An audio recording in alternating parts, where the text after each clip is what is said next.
666. Asal nomor 666 ditemu kita dari Injil Pemandang atau Revelation dalam Bab Kudus. Pemandang 13 ayat 18.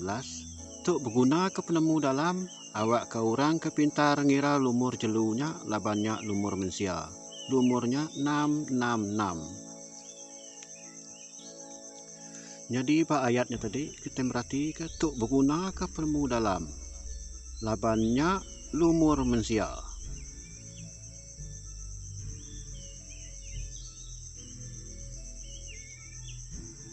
Labannya lumur mensia, nyebut mensia, kita ingat ke Adam.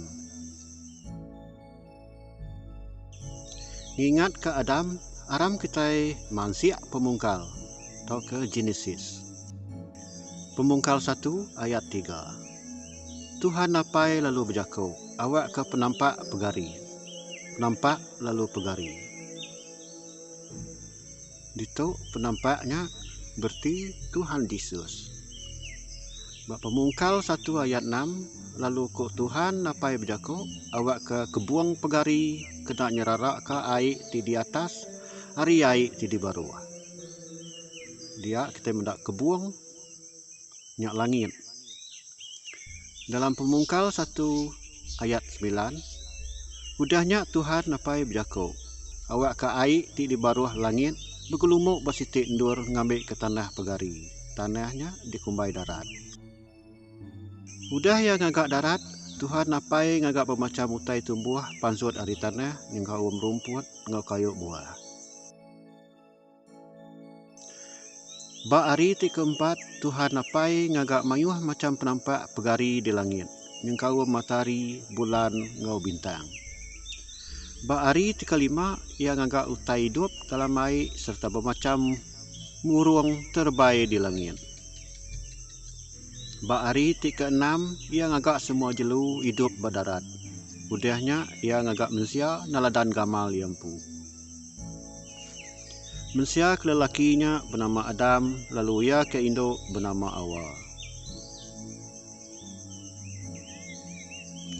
Nak muka-mukai hari tipu siko ular, sedua ia bersalah ngelaban Tuhan napai.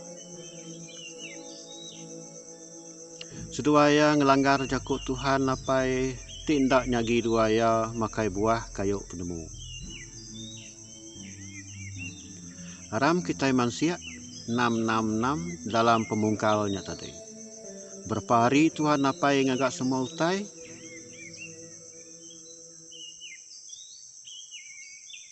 6 hari. Tuk sitik 6.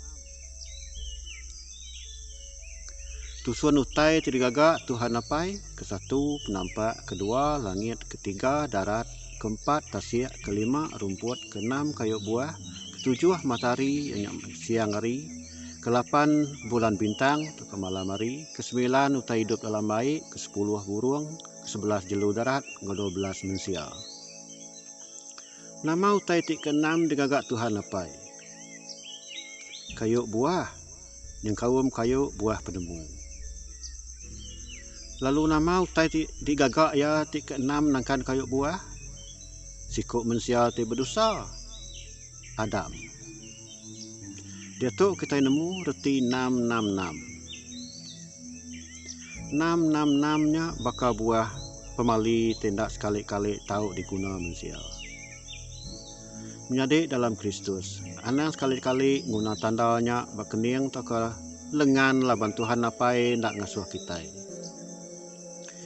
Biar apa indai, biar balane bala ucuk kita lesi berbadi tegal lapar pungkang, anang guna tanda 666. Biar nyawa kita empu lelang midang, anang sekali-kali guna tanda 666. Nadai ngawa kita parai mati di dunia laban Jesus dekat mai kita bertemu baru ba hari pengangkat.